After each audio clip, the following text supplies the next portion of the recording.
Mi gente, you know what's really weird about this whole Mercedes Moné thing? Where were you guys when she was being booked poorly in WWE? Why weren't you there live, crying the blues? Why weren't you all over the internet making hashtags? Someone once told me that our phones are the easiest place to get to because it's in our pocket. So, why didn't you use it? Did you think that it was 1980 and you only could bitch and moan at home? No. You had Twitter. She came out during Twitter. I remember she was a part of Give Divas a Chance. If you really thought she was otherworldly, you would have made a difference. She never gets booked the way she gets booked. But guess what? There are some people in WWE that feel like, hey, maybe she's not one of the best on our roster. Because her and Naomi both left. They both left. Naomi came back and immediately won a title. That's wild. Immediately jumped in and had multiple title shots. Yeah.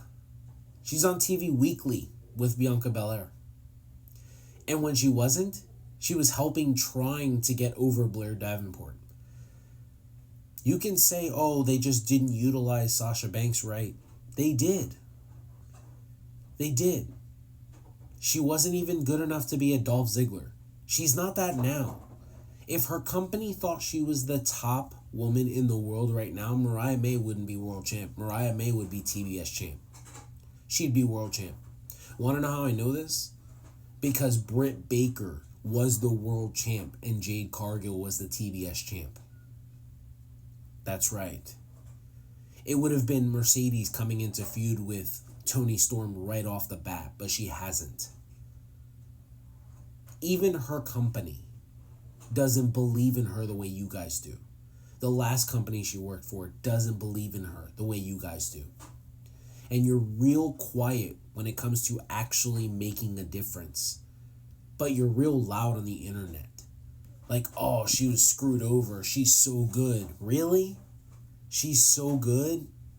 How come she never gets talked about as one of the best ever? I don't get it. It's like the same 4 or 5 people that jump into everyone's comments. Sasha Banks is great. She's amazing. No, she's not. If she was, WWE would be pissed off. There'd be things that came out. They admitted once to messing up about AJ Styles. They would have done the same thing. There'd be people that would be angry. If she was let go from AEW today, do you think that WWE would bring her back in and put her in the world title picture like they did Cody Rhodes? No. No. Because even Cody's better than she is.